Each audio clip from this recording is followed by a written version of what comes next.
Hey everybody, it's Big Mike. I am here with Carmen Brewster and her campaign manager, Robert Huffman, aka Mr. Cakes.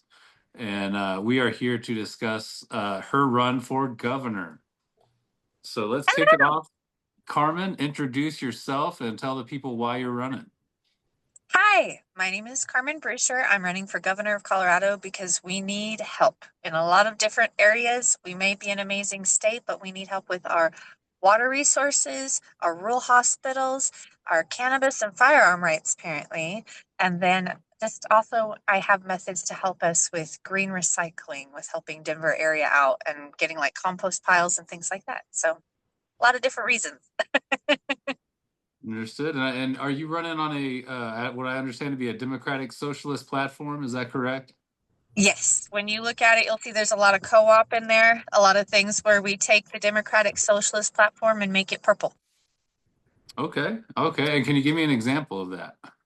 Yes, so you'll see that I have both farms and hospitals. I want to either reopen or help. If you didn't know, Colorado is one of the states that has the most farmland that is actually lost per year right now. And that's because of a lot of our state rules directly from the word of mouths of farmers. You can find that news article out there. So, what we need to do is help them stop losing their land by not only helping with zoning, but helping them be able to create co op properties. Because part of our zoning punitive area makes it to where farmers cannot band together. And that's where that becomes that democratic socialist agenda part, is because democratic socialism is all about co op and it's about disenfranchising from corporations. And so a lot of my agenda and campaign details are about helping people that are small businesses and co-ops and doing rural hospitals via co-op infrastructure where not only citizens can join, but of course we'll have to have some big dollar people join, but we'll be able to, as citizens, decide who joins in and not be controlled by outside sources. And the same thing with our water. So our water, we have a current structure problem where it's almost becoming authoritarian control over our water for our farmers, for our citizens alike. As a network operations center engineer, I can actually help remediate that because I work for a company currently now called Xylem. We help with the whole entire nation slash world, especially in Colorado, with providing clean water. Your and my state leaders are denying technology right now that would actually help with not only the radioactive concern, but with recycling water out of like different recycling centers, waste treatment plant. Like there's different areas where we have what's called dead water. Think of water in recycling bottles in different areas and apartment complexes, things like that, where they end up in landfills. We Okay. can take those and clean those.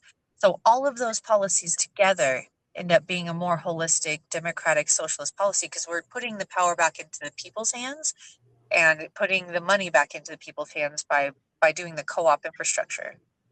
I see. I see. So interesting. You say you're shooting for a purple audience. Are you trying to get on the Democratic ballot, or are you running as an independent? I'm running as a Democrat because I understand the two-party system, but I Okay. also understand that Colorado has 50% of our residents that are actually registered as independent. We have around 20% registered as Democrat and less than around 19% registered as Republican. So if we are not actually trying to identify our policies to be more of a purple agenda, we are denying 50% of the population their voices to be heard, even in a Democratic or Republican ticket. So that's my thing is if people are unhappy with the party, let's reform them. And that's why I'm here. Understood. And you're up against two kind of, Democratic insiders here in the state. Yeah. So tell me, what is it that you guys are up against right now to get on the ballot? I was going to pop in on there. So we're up against, well, there's an array of politicians. I've been doing my homework on all of them. The Republicans over between 12 and 15 candidates. The Democrats, we have 5, 6 candidates. And it appears we're up against a lot of noise. There's a lot of noise right now. There's a lot of candidates that are out here say they're going to do, like, for instance, Bennett and Weiser, or saying they're going to be tough, but in reality, they're very timid. And the Republican candidates, they've actually been very absent, but they're being very vocal on Facebook. So what we're really trying to gain attention to is not necessarily making the whole campaign about how we're different than Weiser and we're different than Bennett, or hey, we're different than the Republican candidates. We're different because we're wanting to put ourselves out there, because we genuinely believe it's not about winning. It's never been about winning. Of course, we want to win, but it's not about winning. It's about that message that's behind Carmen, and I truly believe in her message. And the idea is, if that message wins, we're talking a whole new era for our state. And because I truly believe that we need help most right now with obtaining signatures, social media presence, and really putting it out there, because we have to ask ourselves, in the state of Colorado, we have been under siege by the Federalist regime for the last year. We had a gap period, but pandemic, we got hit really hard during the pandemic. We were one of the third, maybe I think third or fifth largest economies in our country, and now we're in a deficit. We used to be in a pinnacle point, but because of, one, the pandemic, and two, political banter, there is no level field in our state right now. And that's why I believe Carmen has what it takes to not just set up a level field, but to be like, listen, we have shit that needs to get done. We have items that are in order. And as a farmer, I super support her position on farming, because the Agricultural Bill of Rights is under siege. So the largest thing that we're trying to accomplish is really signatures and exposure. And we're dealing up against career politicians that don't even have to leave their house. They have perillas of goons that can run around for them. Whereas you see Carmen's coming out in the field. She drives 4 hours to Denver just to get more exposure, whereas Bennett can't even leave his office. You see where I'm going? So we're really pushing for signatures and audience. Gotcha. And where can folks go if they want to help volunteer for you guys? Wonderful. So I'm actually in Denver, and Carmen's way down in the San Luis Valley. So in Denver, we needed a point of reference. So I actually have all of our campaigning materials, all of our signature pamphlets, items that are ready to go. They're built based off of the zones. And so really, I just need about 5 very strong leaders that can help me. I could say, hey, here's your 5 packets, here's your 5 packets, here's your 5 packets, and then we need to just set loose. Truthfully, we only need about 60 signatures a day, and we'll be on the ballot. And if we really break it down, that means we just need 5 people all getting about 10 signatures a day, and we'll be on the ballot. It's very achievable. Yeah. Well, And it depends on how much the math you do, because we need 16 total 1,000 signatures in 5 weeks, but that's across the 8 congressional districts, 2,000 per, and that's giving us wiggle room for the signatures they throw out. Okay. And have y'all explored the caucus route at all? So the caucus route is a doom cycle for me. If you look at the caucus route, normally there's only 1 to 2 Democrats that get through. When we have Bennett and Weiser going in, that are corporate established Democrats, that are party favorites, that already have been through the system, I would be pretty doomed to be able to get the 30% that would get you through automatically. Because if you think that both of them, now if you look at Weiser, even Weiser is seeing that he has lower odds to get through the caucus system. Why he's also going through caucus and petition. So instead of doing caucus and petition, because I am all grassroots, can't be everywhere at once, we went petition. Because if you get between 10% and 30% and all the signatures, then you can get on the ballot, or you can get the caucus at 30% to get on the ballot, or you can get all the signatures and get on the ballot. And so to me, I looked at it and I said, you know what? I want to make sure that we keep our democratic process for, I can't tell you how many people actually told me that they thought that possibly going the caucus, not going to the caucus hurt my chances. And I looked at him, I said, why would we want to protect the method of people's voice via petition only? I know that the caucus is a funneled system, but if you look at other systems where people first, through at any kind of law change, it gets done by people accepting common law practices, and then it gets done by being implemented. So if we, as Colorado citizens, decide to mainly focus on the caucus process and not emphasize the petition process, we lose our voice. And that's what's happening. Is I can't tell you how many people, there are whole counties have decided, because I did not do the caucus process, they don't want to even have me speak there. Because I'm like, but the petition process is a legal and valid part of our citizens' voice process, and we're starting to lose it in Colorado. So I feel like even if people don't think that I should win and they want to vote for someone else, this is getting this petition is saying, I want this process to still be open. I want to have the capability to vote like this in the future. I don't want to lose my right to petition for a governor in case there is an outside party member that I want on the ballot. It's Absolutely. also worth noting, and you know me, Mike, I'm always commenting on political banter, but it's also worth noting that Weiser and Bennett both are feeling comfortable. And I respect the route we're taking because it's an uncomfortable route. It's an unprecedented route. Most individuals just say, you know what, let the DNC figure it out for us. Well, I've been down to the DNC and it's a ghost town over there in North Denver, at the Union Hall. They set up 100 tables for everyone to come in, and only like 6 people showed up. And when we tried to represent a zone, I was told I couldn't represent said zone because I wasn't aligned with the corporate Democrats. And so that's why I align myself more as a progressive independent, because I believe that the corporate Democrats are way too comfortable. They've been way too comfortable, and they're in a position right now where if we put all of our money, in my opinion, and it's just my opinion, if as a state, if we put our weight behind Bennett has already said he is going to spend most of his time pursuing Donald Trump.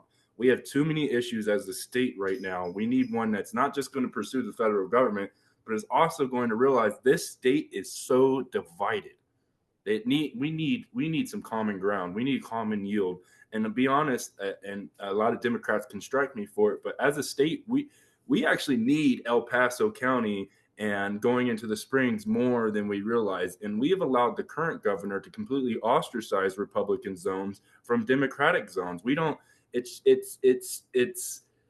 room for an archaic event of red versus blue. And then we have Weiser. Weiser has already stated he is going to be suing the Donald Trump administration nonstop. And yes, we need a Already had. positioning for it.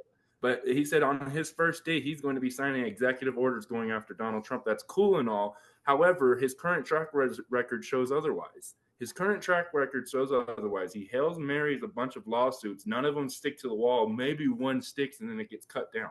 So if we're going to have someone that's going to be leading themselves of, oh, I'm going to sue the Donald Trump administration, cool. Look at your current lawsuits on the table. You're currently the attorney general, yet you are not standing against the positions that our state is calling for. You're not standing up for the Denver residents. You're not standing up for the students that walked out of their schools and got sued.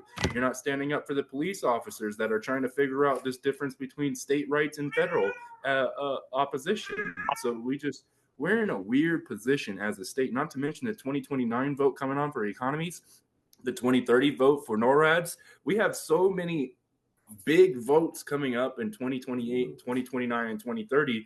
We don't need 2 candidates that have already stated they're going to be bogged down with paperwork before they even enter 2027.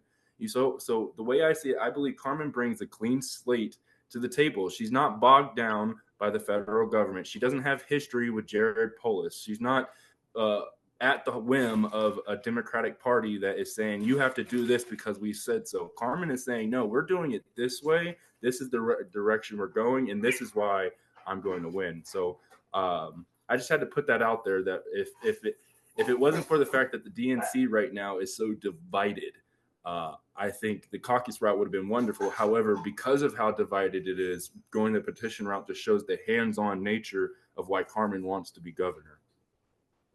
Gotcha. And I want to. Oh, go ahead. Oh, sorry. I want to add on the one top Republican candidate that people need to understand is our biggest concern is someone that's from Colorado Springs areas, because we have neglected that area for so long and just silenced them out. So Victor Marx is a Republican that's leading. And then I go to just general small towns throughout southern Colorado, right? All throughout this southern corridor. Everybody knows his name. People that don't have social media, they know his name. They're ready to vote for him, and he's going through the caucus process.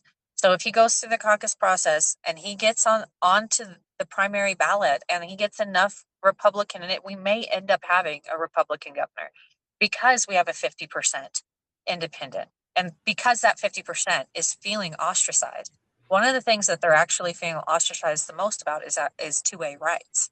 So they're constantly going to these meetings, trying to have their voices heard. They're doing the democratic process that we say is in place.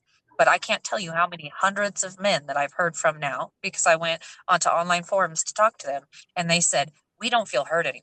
The current administration, we're done with Democrats. And that to me is scary. because that created a huge divide where we didn't even just sit at a table and listen to people and find what kind of constitutional rights we could keep while also keeping people safe.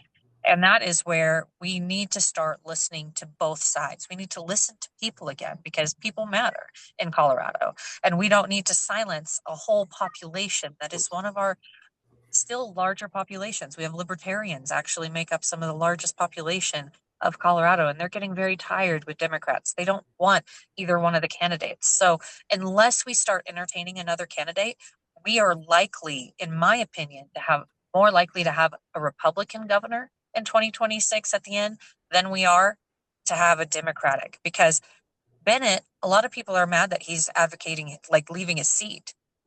I live in his county, right? I live in his area. So I get to go and I talk to people to him all right. Like Alamosa, I walked by his office yesterday talking to people. I talked to people out there campaigning for him, and they still signed for me, people campaigning for him, because they said, just in case, because there is that much concern. And I think that speaks more to anything, is that people from his party see the opportunity of someone else needing to be on the ballot. And that I think should ring true to most people. Gotcha. So to get back, y'all had mentioned the corporate Democrat versus the progressive Democrat split in the party right now. Do Yeah. you view yourselves as insurgents inside of the Democratic Party trying to take it back for the progressives, or for the middle of the road folks? How do y'all see yourselves? I think I could answer that for you, brother. So right now, and mind you, I am a registered Democrat. I was raised Republican, but I can kind of see the divide. Before meeting Carmen, I was trying to interact with Democratic candidates and trying to see who I could put weight behind, who I can interact with, who I could possibly petition for. And I went over to the DNC, and I say the DNC, but the Democratic location over in North Denver, and I applied to be one of the kind of sitting reps for like to hear in on the meetings and whatnot for my zip code. And they asked me who I was voting for, and I told them I'm not sure who I'm voting for. And they're like, "Well, you have to vote for Weiser or Bennett." And I was like, "Why do I have to vote for Weiser or Bennett?" And they're like, "Well, they're going to be tough on Trump." I'm like, "Cool." But quite frankly, Trump's not going to be president in 3 years. So that's halfway through the gubernatorial race. They're going to be dealing with another president. If you're going to be tough on Trump, Trump's not going to be president much longer. We need someone that, because this is an 8-year position, 2 terms. You know what I'm saying? Like, they're going to see a whole new president. We don't need someone that's going to be tough on Trump. We need someone that's going to be tough on the system, tough on the institution, tough on our own party. Right now, Republicans are using Democrats as scapegoats because there's a lot of corruption in our party. I will recognize that as a Democrat.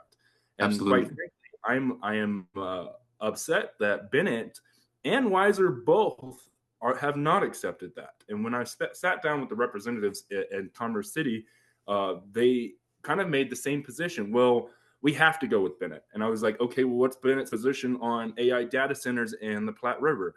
He has no position. Okay, well, what's Weiser's position on ICE running rampant in downtown Denver as bounty hunters when the state of Colorado's constitution says bounty hunters cannot enforce immigration enforcement? No position on it. And when we go over to the Democrats, it doesn't feel that we're Democrats. It really feels like there's a minority party now sitting idle under the Democratic Party. The Democratic Party to me doesn't exist. And I'm 28 years old. I feel like I can't speak to my congressmen. I can't speak to my senators. I can't speak to my city councilmen. I can't even go to the alderman's office to try to just simply listen in because they said I didn't align with their gusto. And so at the end of the day, yes, I would answer your question of yes, this is an insurgency against the Democratic Party because the Democratic Party has failed. They have failed to represent us. I voted for Jared Polis twice. Unbeknownst to me, Jared Polis turned around, went from a position of being very progressive to very centralist. He went from the position as a farmer. I was very entwined with the Senate Bill SB 2180-87. It was the Agricultural Bill of Rights. Jared Polis swore that he was going to protect the Agricultural Bill of Rights. Right now, we have Gabe Evans and Lauren Boebert both actively going out of their way to try to remove it at the congressional level. In the state of Colorado, the Democrats who stated that they're going to be tough on the Trump administration isn't even being tough on their own administration. How can we say we're going to be tough on the Donald Trump administration when we're watching Jared Polis post clips on social media and do absolutely nothing to the heinous atrocities that are happening in our city? Or the fact that Denver, Colorado has banned ICE immigration officers from acting within our city limits. And so they go right to the outside of the city limits at the border of Denver and Aurora, border of Denver and Commerce City, and they're just pulling people from their everyday lives. Our governor has been absolutely silent and wiser if he's going to say he's going to be governor. He's the attorney general currently. He can do a lot, and he has not. So you're telling me the gentleman that has the power to do everything right now against the Trump administration, against the Federalist administration, even against actions within our own party, but has done absolutely nothing. And the reason why I respect Carmen is not only has Carmen recognized the division within our party, we're not going to scapegoat this. The Democratic Party is broken. And I'll say it loudly. We are broken as a party. We are in an identity crisis. For the longest time, we vote blue no matter who, but now we're realizing if you vote blue in a certain way, you may actually be voting red. Or if you're trying to understand the ideology of the red, how can I understand the ideology of the red if all I hear from blue is rhetoric? You know, we can't just constantly be pointing to the red like they're the problem when we look at our own politicians, and our own politicians are stemming rhetoric. Jared Polis constantly online talking about, oh, well, this, that, and the other. Okay, Jared, well, according to your bills, you're not being tough on the teachers' unions, allowing them to progress forward. You're actually being against them. You're not respecting the students that just walked out of schools. In fact, you're being very against them with your alignments. They're not respecting advocates in the First Amendment. Clearly, in Denver, Colorado, we're watching standard police and state troopers tear gas and pepper ball peaceful protesters in our own town. So how can we say there's not an insurgency within the Democratic Party when we're literally witnessing the Democratic Party split? And so that's where I see Carmen coming forward. Yes, it is an insurgency against the Democrats because we are tired as Democrats. How can I sit here and be mad at the Republican Party when I'm watching my own party do the exact same thing? We can't sit here and constantly focus and hone in on red when we're watching blue and blue controlled areas aligning with federalism. We can't sit here and say, oh, well, it's always the Trump administration when we just watched the Polis administration take a state that was ranked third in the nation and now we're eighth and falling. We can't sit here and constantly say, okay, well, the Republican Party this, the Republican Party this, the Republican Party this, when we're watching our own party dismantle key representations, union rights, affordability issues, social security items, teachers' unions. In my case, I'm a farmer that lost my job because our union got dismantled during the Polis administration in Denver, Colorado. So there's so many arrays that I can tangent about. But to answer your question simply, yes, this is an insurgence against the Democratic Party because the Democratic Party is so split. It's not even they need a candidate in our state that will not only just speak for them, that will simply offer the torch to allow the others to speak as well. I mean, I couldn't agree more. I started this channel because I saw a lack of anything on the Democratic side. And so I'm here to get people like you guys out and, let people know people like Carmen are running. And so with that, I do want to get to a couple of policies. You brought up ICE, so I want to throw it to Carmen. As governor, what would your position on federal agents here in Colorado be, and what powers would you have to kind of rein them in? I want to kick ICE out of Colorado, and we can because we already have one state constitutional amendment, right? The state constitution amendment. We already have one of those. We need to have a complementary one that it is a citizen-led initiative, but I would be more than happy that once it gets through, I would make sure that it gets protected, as well as there are executive order governor actions where we can make sure that ADA and 504 regulations are implemented. That means that people are treated safely, humanely, and the places that they go are safe and humane. That would also apply to the centers that they're trying to open. That would immediately put a pause on them and make sure that they're opened in a safe and humane way, and that anybody that operates within our borders is safe and humane. And as we know, as they're executing people in the streets, that's not really their MO. So we would be able to then have hefty fines and penalties.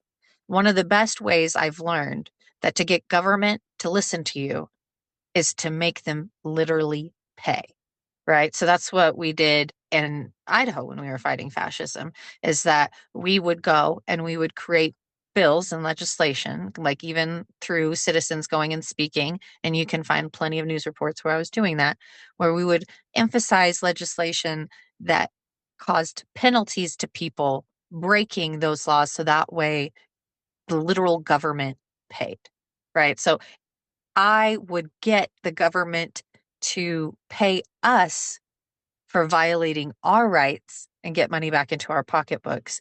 Put instead of waiting for some future trials that people are waiting for, I would make sure those trials are today, right? Like we're getting you arrested. You do something wrong in my state, you're getting arrested, right? There's no, oh, whatever, because there's a flow of power that is getting disregarded in the whole entire nation right now, right?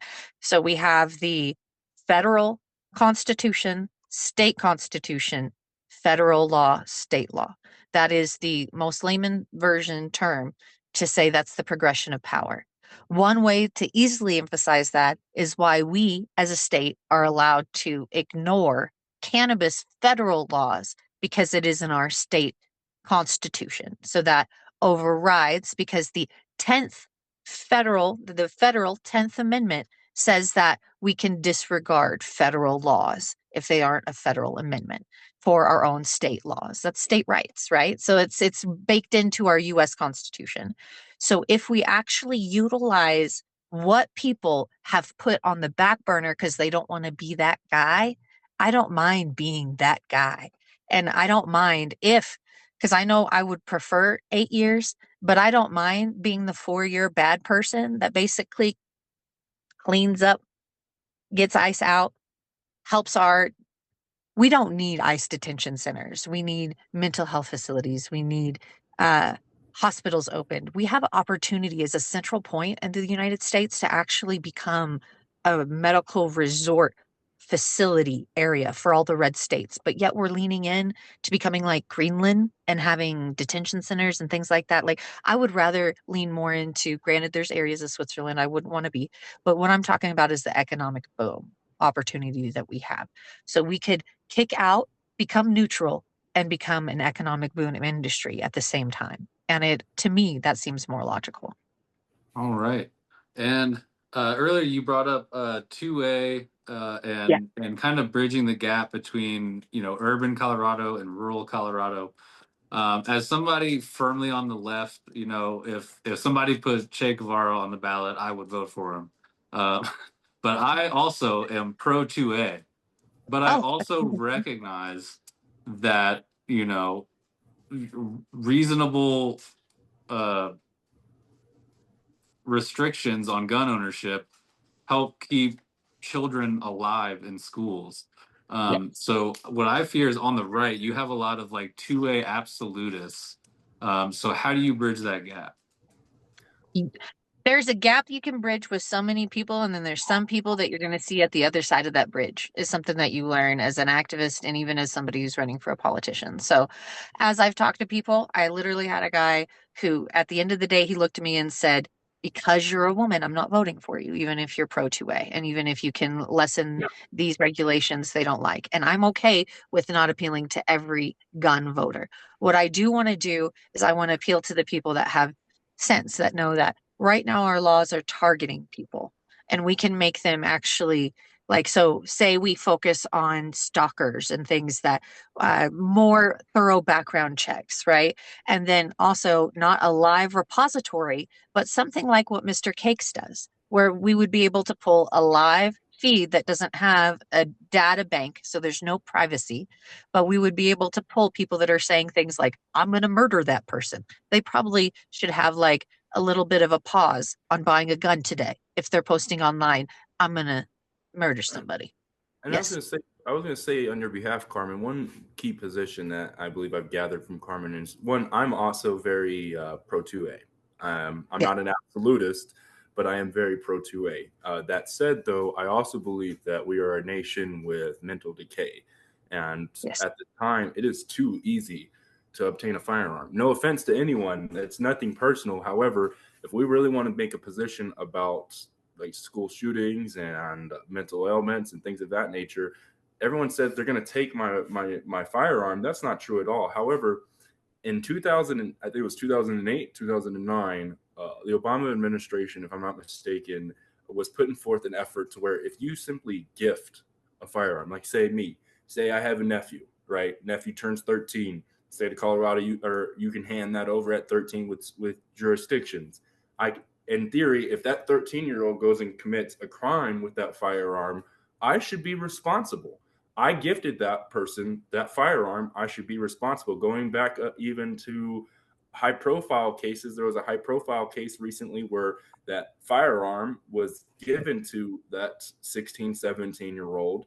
And at the end of the day, that 16, 17-year-old attempted to off the president. So at the end of the day here, if we simply just made minor regulation emphasis, hey, I don't want to take your gun. What I want to ensure is when you purchase that gun, you understand you are responsible for that firearm. And if you transfer that firearm to your nephew, to your niece, to a cousin, or to a direct family member, and that family member goes and commits a crime, you should be responsible just as much so, in my opinion. We are in a nation, and mind you, I probably have more pieces of steel than the average bear, but I will sit here and say directly, we need more regulations because there's no reason I have nieces and nephews in schools. There was a school shooting at one of their schools recently, and I saw it on the news before I heard it from them. Why? Because they banned having cell phones inside of their school as well. I had to watch my niece's school on national news before I found out from my sisters and my nieces.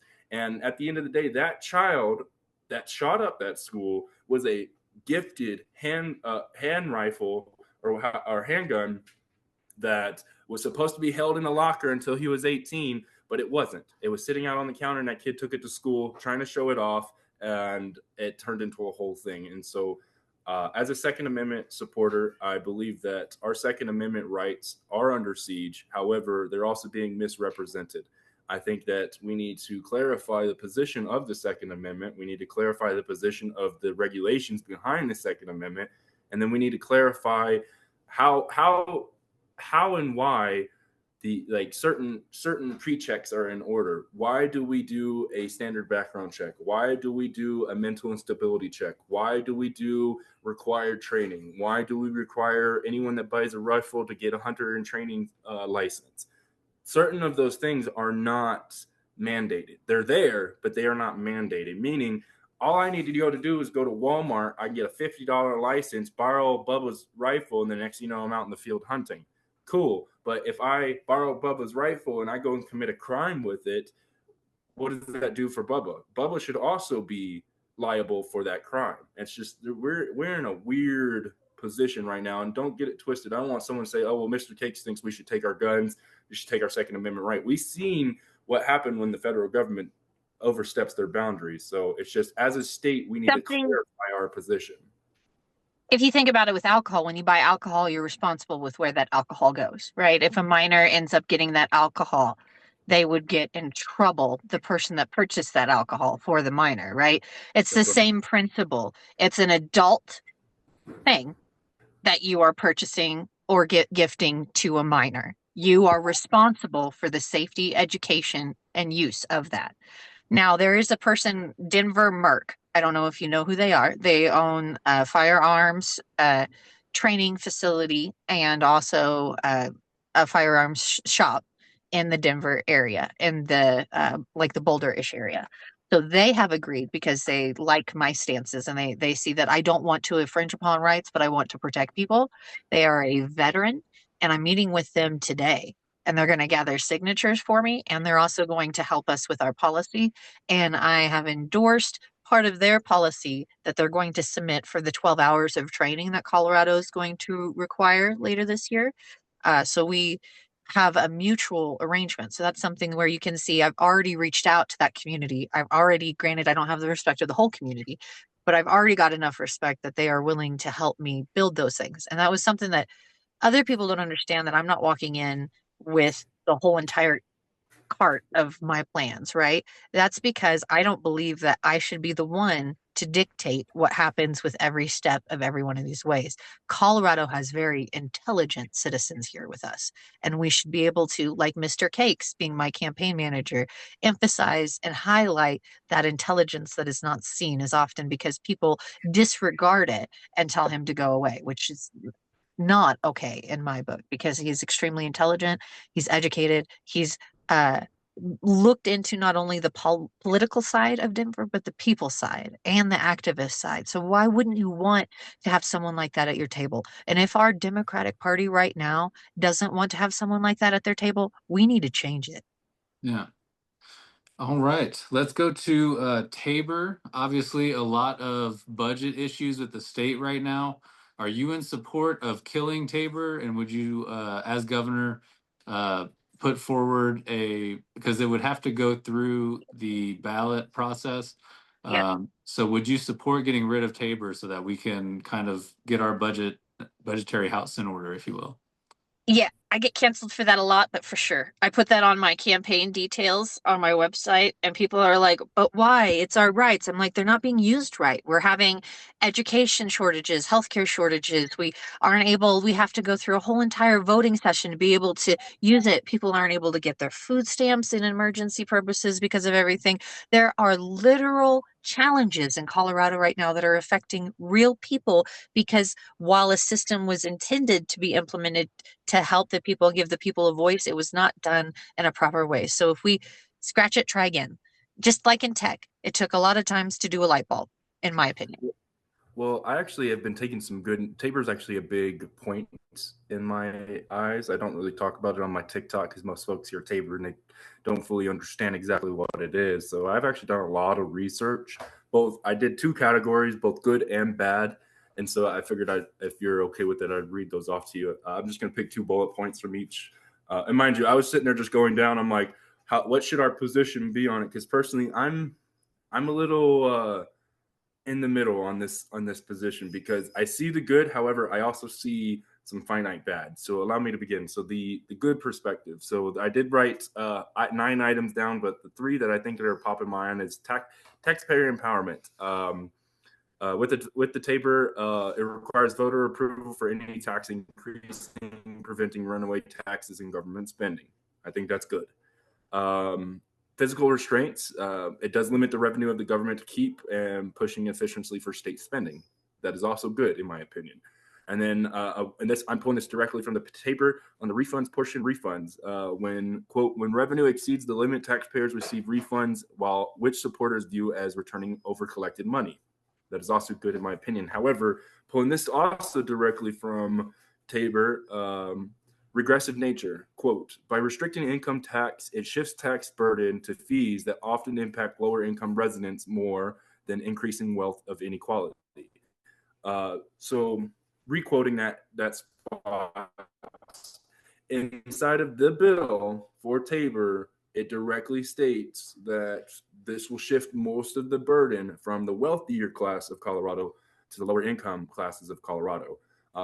And I'll quote that one more time just because I think it's very important to know that.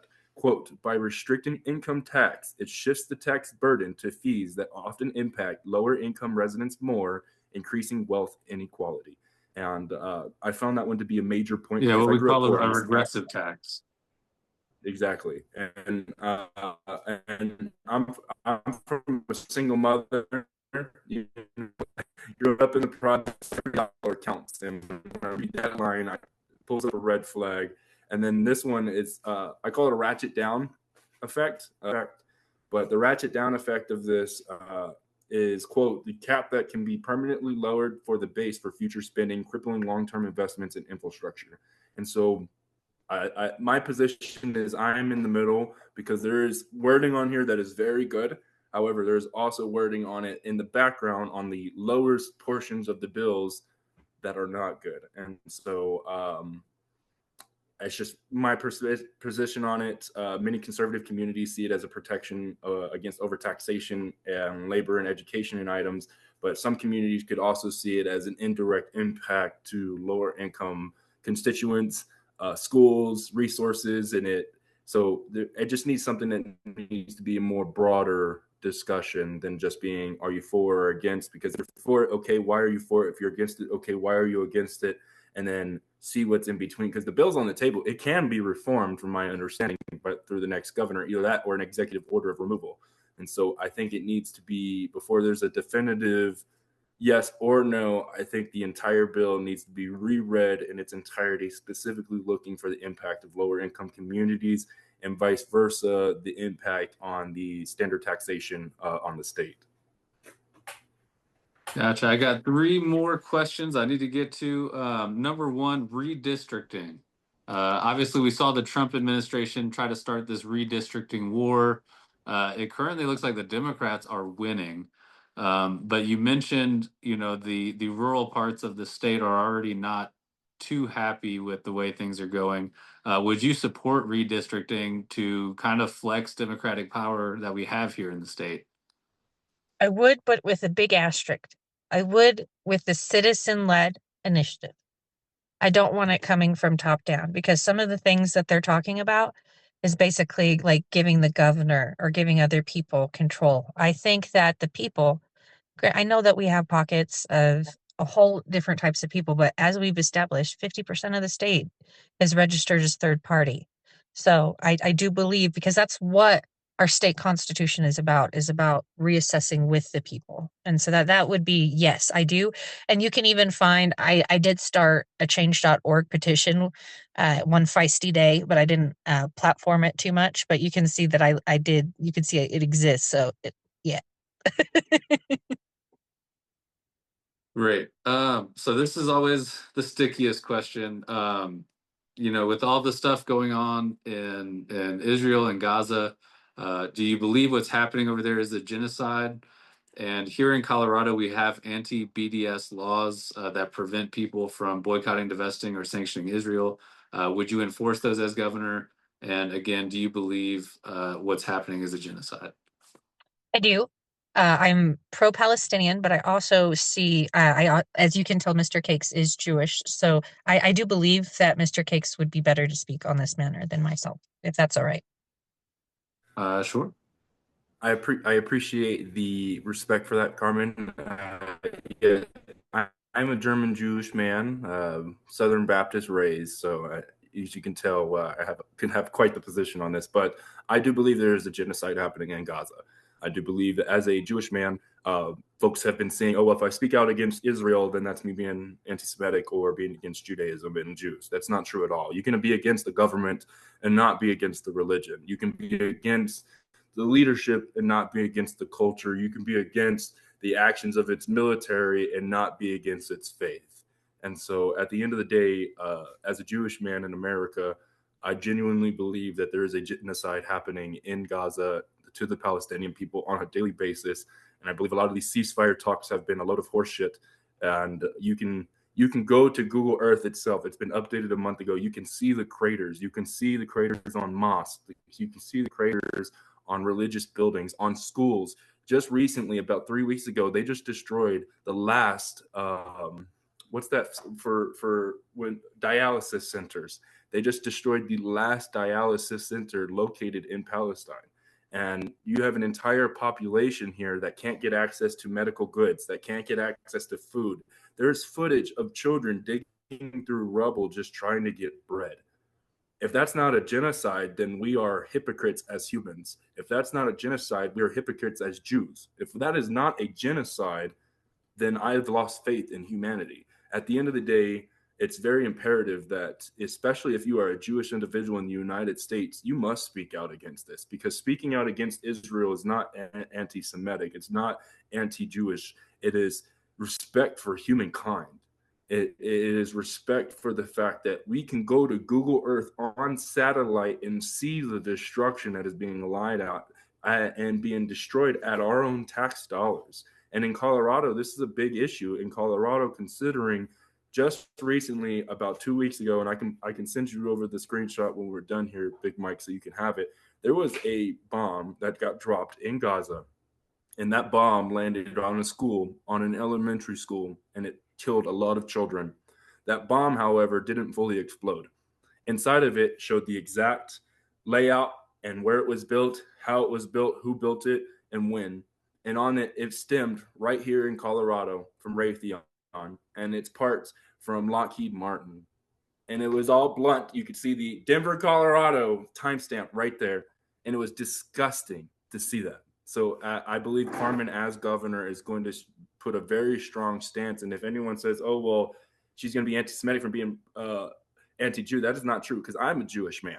And she has chosen me as her side part. And I'm saying, as a Jewish man, what the Israeli government is doing to the Palestinian people is genocide. And what we can do, it's not that we're powerless, right? Because they want to make us feel like we're powerless. They've created all these laws. But there can be a simple executive order that doesn't name things by name, because that's really what that law is it's naming it by name. So instead of naming it by name and saying specifically any humanitarian injustices, we will not fund, sponsor, or support as Colorado government or citizens, right? That would help us not only help Gaza and the West Bank, but we would be able to help Ukraine, and we'd be able to help Sudan and Congo with the initiatives that we actually have in other genocides across the nation. And one thing that I want to say, and this is all the trigger warnings, one of the reasons that I will never say that it's not a genocide is one of the times that like as a mother, that etches in my brain is there's another mother that this story circulated where she was entertaining cutting off her own hand to feed her children, right? So imagine that level of despair, and that people are trying to debate whether your despair is valid, and you're looking at your hand because you're like, this is where I use the most right now, and I have meat here, so I can give my children this meat. And to me, we should be doing everything as US citizens to stop that. And then also as governor, I could informally, so this is informally, recognize Palestine as a sovereign nation, recognizing this two-state agreement. So I would go beyond just making sure we weren't funding it. I would help inspire, hopefully, a revolution across other states and cities where people will then, because anything, like we've talked about before, anything that is law is done through action before it's actually implemented, right? So just like before cannabis laws became into place, people just resisted and partook in cannabis. The same thing happens with people in Gaza and West Bank, where people are resisting the notion that standing up for people who are looking at their hands like that might be my children's next meal is not a genocide. And being able to go out there and tell people, no, I am here to support humans, right? Let's not look at left, let's not look at right, let's not look at religion, let's look at people and children that are suffering today and do something about it, because we can. Not because we And I should, would but like to because we can. I'd like to answer your second question as well. You asked the question on the if you are a business owner and the Israeli connection, where there's actually laws in place where you cannot say I am not doing business with Israel. There are laws Correct. in place. You can lose your business licenses if you say the words "I am not doing business with Israel." Now, as a media company, Alex and I were small but very active. We were actually in the middle because we're about to file our annual taxes, and one of those items that just came up were your support on Israel. And apparently, we have to create a forward document that shows how we will not boycott Israel in any way and how we will be utterly in support of the Israeli government. And so I also found out there's a loophole to that because, again, it is an active war confrontation zone. You have the right to not do business in an active war confrontation zone. It is also a zone of high political feeling. You have the right to not engage in high political feeling zones. For instance, countries that are being sanctioned, countries that are doing sanctioning. And then furthermore, as a Colorado resident that is also Jewish, that is also in the position of freedom of Palestine, because Palestine will not be free until, not even just until it's recognized, but until it's formally in writing and Israel backs up. Like, for instance, the United Nations put up those yellow barriers in Palestine, and every single day Israel has been pushing them further and further and further into the strip. The United Nations also stated that Israel could not be standing on their borders with tanks and standing armies. Yet anytime a journalist comes over to try to film those yellow blocks, they get shot at. And so how can I, as a business owner, say, well, if I don't do business with Israel, I am going to be cut off. Okay, well, I'm a local business owner. Why the hell should I even have a conversation on if I'm doing business with Israel or not? Right. I'm located in Denver, Colorado, the middle of the United States, and you're telling me I have to do business with Israel when I have no business to do with Israel. My business has nothing to do with Israel. Yet I have to turn around and put a forward document showing how I will not boycott them. You're telling me I have to put stuff in order to not to be to be compliant with our state law, and I find that very atrocious. One, as a Jewish man, I And find it yeah, at the same disrespectful. time, I can go boycott North Carolina for their bathroom laws, but I can't boycott Israel. It's a Exactly. How restriction does on that make freedom of any sense? speech and freedom of business is what it is. But It's guys, we are freedom running of short on information. time. So I do want to give you all another chance. Let people know where they can find you guys, where they can reach out to volunteer, and let's see if we can't scrounge up some volunteers and get you those signatures to get you on the ballot. Very, very nice. Well, I'll lead it for Carmen, and I'll let her close down. I'm Mr. Everyone knows me, Robert Huffman, located in Denver, Colorado.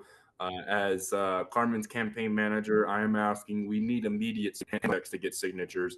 I'm asking for at least 5 volunteers begin proceeding at least locally here in Denver.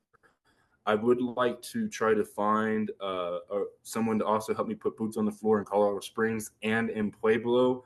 And if they're wondering where to find at least myself on this side of the spectrum, I'm Mr. Cakes. You can find me on TikTok, YouTube, on the Jalopy and other features.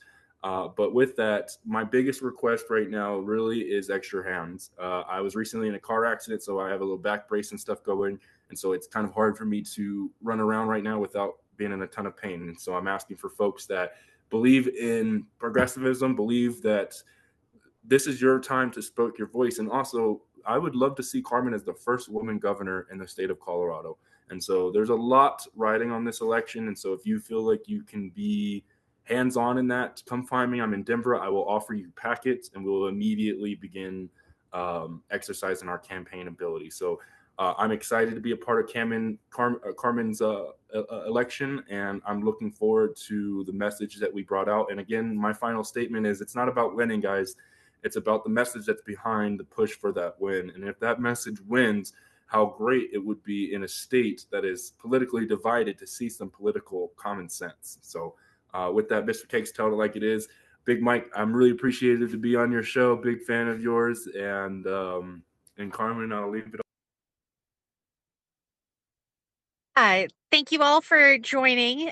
My name is Carmen Broesder. I'm running for governor. If you could go to Carmen4Colorado.com or go to farmandfreedom.us. Those are our websites you can sign up to volunteer or donate and support. When you donate and support each one of these petitions, the printer alone cost $800 to get all this out. So when you support grassroots, you support people like Mr. Cakes being able to maybe have a rental car since he got in a car wreck to be able to go and say hi to people, or me to be able to go up to Denver to say hi to you. And if you want to support the first female progressive governor, let alone the first female governor in Colorado, we can have all hands on deck. We do need 16,000 signatures in 5 weeks. If we don't get those in 5 weeks, the journey ends here and we're appreciative of all of it. But if we do get those signatures, then we get to show that Colorado still stands up for the petition process and that we still want our voices heard. Awesome. Well, thank you guys. I will see you guys out at the protest. Hey, I'll Big be Mike, there. you have a I'll be good one, brother. driving. Appreciate you being on You'll the have a show. good one. Nice to meet you, Mr. Thank you King. so much for having us. Of course. Come back anytime.